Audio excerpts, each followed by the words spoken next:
Hi, எல்லாரும் எப்படி இருக்கீங்க?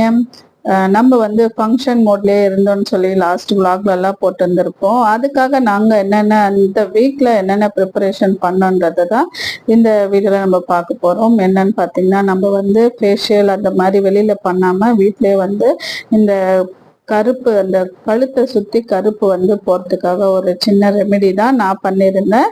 இதை வந்து யாருக்காவது இந்த ப்ராப்ளம் இருந்துச்சுன்னா கண்டிப்பா பண்ணுங்க. ஆனா இது எல்லாமே தான் நாங்க ட்ரை பண்ணியிருந்தோம். இதுல பாத்தீங்கன்னா ஒரு ஆஃப் லெமனு, கர்டு, அப்புறம் வந்து சமையலுக்கு யூஸ் பண்ற சோடா, இதை வந்து நான் மிக்ஸ் பண்ணி இதை வந்து கழுத்துக்கு போட்டிருந்தேன். நிஜமாவே சொல்றேங்க, நல்லாவே ஒர்க் அவுட் ஆயிருக்கு. இதை வந்து ஒரு முறை வந்து தேய்ச்சிட்டு போலன்னு சொல்லி விட்டுறக்கூடாது. கண்டினியூவா அது போற வரைக்குமே வந்து வாரத்துல ஒரு ஒரு 2 டைம் அந்த மாதிரி போட்டு நல்லா நம்ம வாஷ் பண்ணி எடுத்தோம்னாவே கண்டிப்பா நமக்கு ரிசல்ட் இருக்குங்க. ஏன்னா நான் 2 முறை தான் போட்டிருந்தேன், எனக்கு அதுக்குமே நல்ல ரிசல்ட் இருக்கு. இது வந்து கண்டினியூ செய்யலான்னு இருக்கேன். அதே மாதிரி நம்ம வந்து ஃபேஸுக்கும் வந்து நான் அதை போட்டிருந்தேன், ஒரு ப்ளீச்சிங் எஃபெக்ட் இருக்குன்னு சொல்லி. அதுக்கு அடுத்து நெக்ஸ்ட் என்ன, நம்ம வந்து ட்ரெஸ் வைக்கிறதா இருக்கும், அதனால துணி எடுக்கலாம்னு சொல்லிட்டு அதே முந்தின நாள் தாங்க போயிருந்தோம். நாளைக்கு ஊருக்கு போறோம்னா போயிட்டு ஃபர்ஸ்ட் இந்த பாவாடை சட்டை தான் வாங்கலான்னு இருந்தோம். அதுக்கப்புறம் வந்து சரி நம்ம வேற மாதிரி டிஃப்ரெண்டா பார்க்கலாம்னு சொல்லி தான் நம்ம வேற எடுத்திருந்தோம். அது என்ன ட்ரெஸ்ன்றத வர அடுத்தடுத்த பிளாக்ல கண்டிப்பா பாருங்க. அடுத்து என்ன ப்ரிப்பரேஷன், நம்மளுடைய சில்க் த்ரெட் வளையல் தாங்க.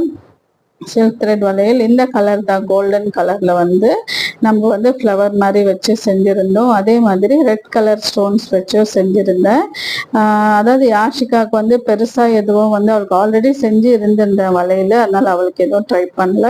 அது மட்டும் நம்ம வந்து ரெடி பண்ணியிருந்தோம் இந்த வளையல். இது மட்டும் நீங்க ஷார்ட்ஸ்ல கண்டிப்பா பாருங்க, அடுத்தடுத்த வீடியோஸ் எல்லாமே வரும். நம்ம ஃபங்க்ஷன்ல என்னென்ன பண்ணியிருந்தோம் சொல்லிட்டு இதை வந்து இதோட ஃபுல் வீடியோவும் வந்து நம்ம vlogல வர இருக்கு. அதோட லிங்க்கும் நான் கண்டிப்பா கொடுக்குறேன். ஃபர்ஸ்ட் டைம் பார்க்குறவங்களா இருந்தால் சப்ஸ்கிரைப் பண்ணிட்டு பாருங்க. அப்படியே கிளம்பியாச்சுங்க. வீடியோ இதுதான் வந்து என்ட்ரன்ஸ்லேயே வந்து இங்க நாகாத்தம்மன் கோயில் இருக்கு. இதை தாண்டி தான் நம்ம வீட்டுக்கு வந்துட்டோம். அந்த தென்னை மரம் கிட்ட இருக்கிற வீடு தான் நம்ம வீடு. அப்படியே வந்து ஒரு ஆஃப்டர்நூனா போய் ரீச் ஆயிடுச்சு. அடுத்த வீடியோல கண்டிப்பா பார்க்கலாம். பாய்.